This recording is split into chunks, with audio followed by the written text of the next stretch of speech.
Chiefs 3, Patriots 4, Chargers. Just ahead of the Chargers. Who we beat. I mean, it does make sense. We would beat those other two teams. Ahead of the Broncos, too. Honestly, if I was... I assume the Broncos got to be a little I'd be upset. They're not in the graphic. Okay. Does the AFC run through New England? Absolutely not. Listen, I like the move.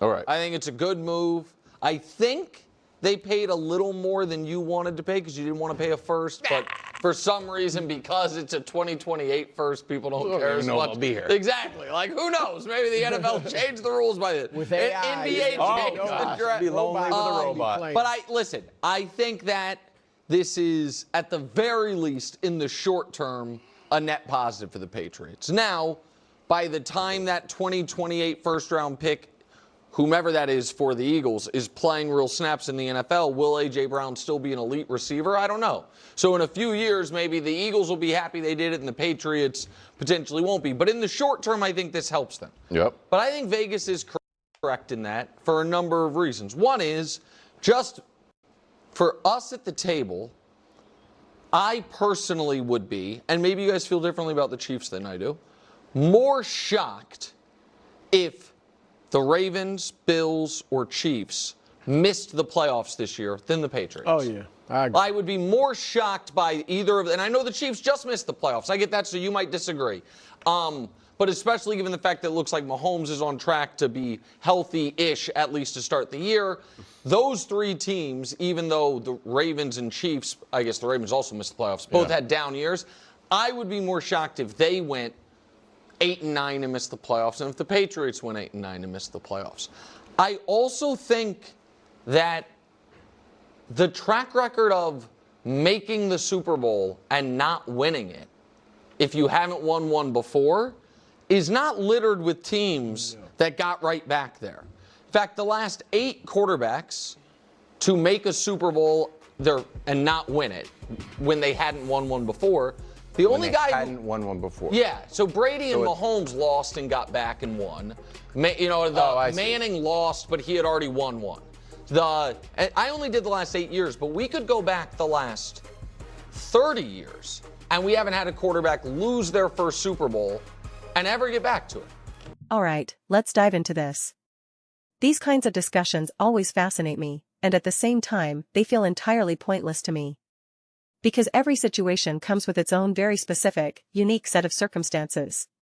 Either you're losing key coaches, or the injury situation wasn't all that significant or exceptional to begin with. There are just so many particular variables at play. And you're approaching it with the mindset that this is Drake May, this is Josh McDaniels, this is Mike Vrabel. Like, we've assembled a superior team, a more dominant squad. We have better coaching, better quarterback play.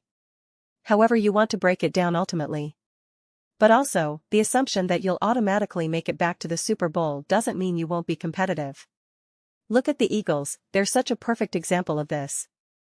They reached a Super Bowl, lost, made the playoffs again, and then the very next season after that, they went back to the Super Bowl and won it. So it came full circle for them.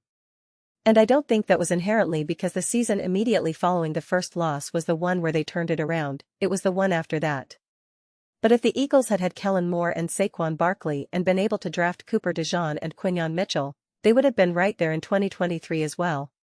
They just didn't have the capacity to build that team yet, whereas with some of these other franchises, you're imagining, well, we still have Vrabel. We still have. For instance, the Eagles lost Shane Steichen from 2022 to 2023, that had devastating consequences. They lost their defensive coordinator, also devastating. So if the Patriots had done nothing, or if they'd had this great season where Drake May was lighting it up, and then Josh McDaniels got hired away somewhere else, then I could understand some of that concern. But that's not the situation with New England. Before I go any further, though, New England Patriots fans, please, please, please don't forget to subscribe and watch the entire video. When you do that, the view counts absolutely explode. Subscriber numbers go through the roof. And it's not about chasing views or chasing subscribers. It's about being able to create New England Patriots content that people genuinely want to watch and discuss, so we can continue having the most objective, level-headed, honest conversations about this team. I can barely speak today. but for me, the NFL is very clear. If you're not improving or getting better, you're not going to replicate what you did the previous year. You have to have genuine improvement somewhere. You simply cannot stay the same. And that's where the Patriots are saying, well, first of all, we don't think we've stayed the same just based on the draft, let alone adding someone like A.J. Brown. What's interesting is that everyone's talking about how dominant A.J. Brown is going to be with the Patriots. And here's what ESPN released, these are the project. Titans, 86 receptions, 1,200 yards, 7 touchdowns. That's almost identical to what A.J. Brown did last season with the Philadelphia Eagles. So if you think that's this massive X factor, no doubt A.J. Brown will help the Patriots, and I think he'll have plenty of success. But if you think you're getting the 2022 version, the absolute game wrecker ready to take over, you'll have some glimpses of that. You'll have some games like that, undeniably. But I'm not going to say you were one A.J. Brown away from winning the Super Bowl. That's how I look at it. And that's why my mind keeps circling back. Again, I think Drake May is elite and special. I had no problem anointing him by week 5 last year, and I took a lot of heat for it. Obviously, then he was in the conversation. When I said he should be in the MVP discussion, people said I was out of my mind. And then lo and behold, he was actually in the legitimate MVP conversation. People argued that he should have won the MVP. So I am mega high on Drake May. But this is still a process. Notice how they're even singling out May, Jalen Hurts, Joe Burrow, it's about the team. That's why I highlighted it, some coaches moved on, or how good was the quarterback to begin with. I think Drake May is elite and will be special, and I think A.J. Brown will undeniably improve this team. But I don't think, let me check the standings or the odds to win, I'm not the person who said, oh, they had an easy schedule, that's why they made he Super Bowl. That was never my take. But I do think that last year, you were part of an NFL season where the Chiefs were clearly nowhere near their best version of themselves. The Bills have definitely been better in years past, and the Ravens certainly better in years past. The Chargers were decimated with injuries on the offensive line and elsewhere. So if I just stick with these teams, and I would include the Broncos as well, but since they're not technically on here, we'll leave them aside. If you're watching this, I've already recorded a separate Broncos video. Don't worry, I've got you covered. But all these teams got better. Every single one of them. The Ravens, the Bills, the Chiefs, the Patriots, the Chargers, the Texans. That to me is very clear. So at the end of the day, you're talking about all these teams being competitive with each other. And at this point, I think Nick automatically wanting to defer to the Chiefs is silly. I'm confident the Chiefs will bounce back and be competitive and all that, but I'm not going to automatically give them an advantage. I used to say the Chiefs deserved the extra benefit of the doubt, that extra leg up because of X, Y, and Z.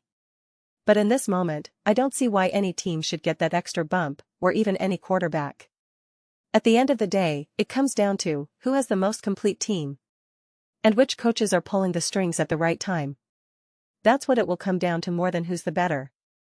Quarterback, Lamar Jackson or Drake May, Josh Allen or Drake May? That's not how I see these teams being constructed right now. There's no team like, again, I was reminded of this in 2024. It's insulting, it's disrespectful, to say Patrick Mahomes isn't favored against the Bills or against the Eagles.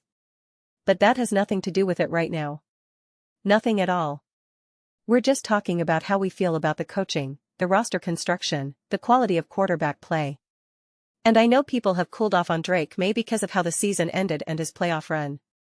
Was it his shoulder? Was he actually injured or not? You do start to have interesting conversations because again, I believe in May. But if you didn't, you would look at it and say, yeah, he had a hot streak in the middle of the season, but outside of that he really cooled off, then continued to not play great in the playoffs, took a ton of sacks, and his deep ball accuracy actually wasn't that good compared to his rookie year. And you might think, I don't know. Is Drake May actually that special, or are we just excited to crown another quarterback? You can start to question that. How good is he really? Because everyone automatically says, no, this is an MVP, this is an elite quarterback, top 4, top 5. Or is he just another version of Brock Purdy, really good, can be great at moments but also not great at others? Everyone is always obsessed with finding the next Mahomes or Allen. Who's the next quarterback that enters that party? Who's the next one that enters that room where we just know? Because every other quarterback gets debated. Stafford got debated for a while. Herbert, people asked, is he really that elite? But everyone outside of those trying to say he doesn't have a Super Bowl or he chokes in the playoffs, the real, honest, grounded conversations, no one can really reject or deny Lamar, Josh Allen, Mahomes, Burrow. You can talk about health, ability to stay healthy, ability to finally win a Super Bowl, those are different conversations. But if you're really questioning how truly elite those quarterbacks are, I don't know what to tell you. So we're constantly trying to find that next quarterback. Is it Jaden Daniels? Is it Caleb Williams? Is it Drake May? Is it Bo Nix? Is it going to be Cam Ward or Fernando Mendoza? Who is it? People want it to be someone. They wanted it to be CJ Stroud. They wanted it to be Justin Herbert. They just want it. They need it. They want more elite, special quarterbacks because there's an argument that Lamar, Josh, Burrow, and Allen are all-time greats, all historically special talents. And that's amazing. We can add more quarterbacks to that list and have them all playing at the same time. That's only great for the league and great for conversation. It's only positive. So if you believe Drake May is actually entering that conversation and getting invited into that room, then the previous arguments about what off or quarterbacks didn't do become void. Because since 2018 or 2019, the Ravens, Bills, and Chiefs have all been insanely competitive. The Bengals when healthy too. And it all comes down to the craziness when you go back and watch how these games ended. It really comes down to a few tiny little things. You can't just circle one individual quarterback and say that was the greatness that made it all work. No. It was an interesting chain of events. So again, you have to figure out, are the Patriots part of that? Can they be consistently and reliably competitive in the way we've seen the Bills, Chiefs, Ravens? I'll leave the Bengals out because they struggle to stay healthy. Can New England be there?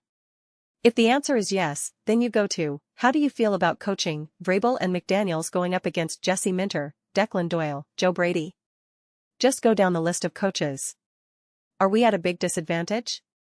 No, not at all. You can't necessarily say that. Then it goes to quarterback.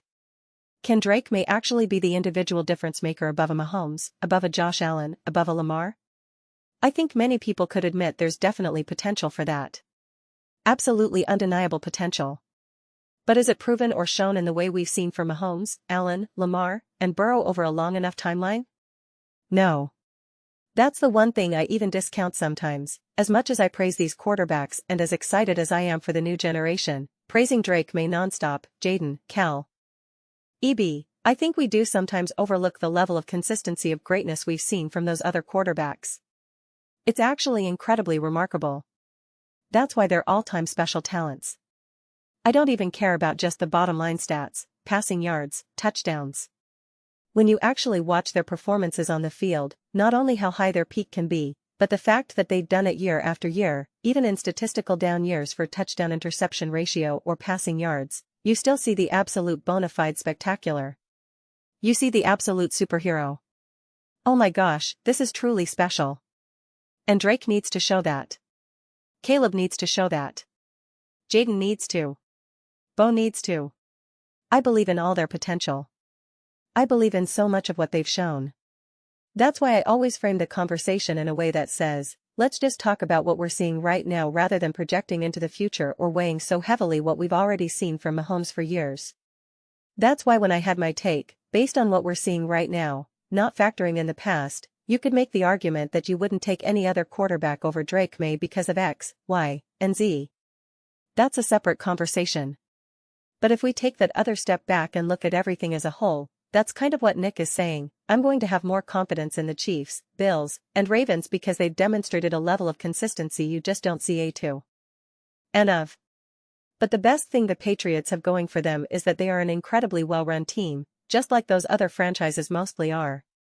As long as you have the coaching staff and the quarterback, that's about 75% of the way there. The rest isn't even building a great roster, just rounding it out, making sure you don't have liabilities left and right. Then you're in a great position to be competitive. And the Patriots still get to beat up on the Jets and Dolphins. So that's great. Even if you just split with the Bills, you're in business. You already have a nice leg up, especially against the Chiefs, who now have to face what I believe is a harder division. So I don't think it's as straightforward. I know we always want fun, interesting takes.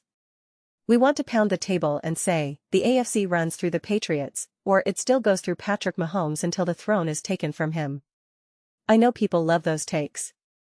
It's all fun, and you get to put it in the thumbnail and the title. But that's just not the way it works. I know Chiefs fans would say, we're the ones who won all this. Name the last Super Bowl winner from the AFC. But that doesn't have anything to do with anything right now, because in this type of conversation, you're not heavily factoring in 2018, 2019, or 2021. It's a lot more nuanced and honestly a lot more boring of an answer. It just is. But those are just my thoughts. I'd absolutely love to hear yours. What do you all think about the New England Patriots, the addition of A.J. Brown, and whether the AFC runs through them? Let me know in the comments below.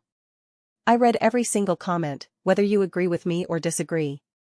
Either way, let's get some discussions going, let's get into some debates, but ultimately let's just have some fun. Please do consider subscribing.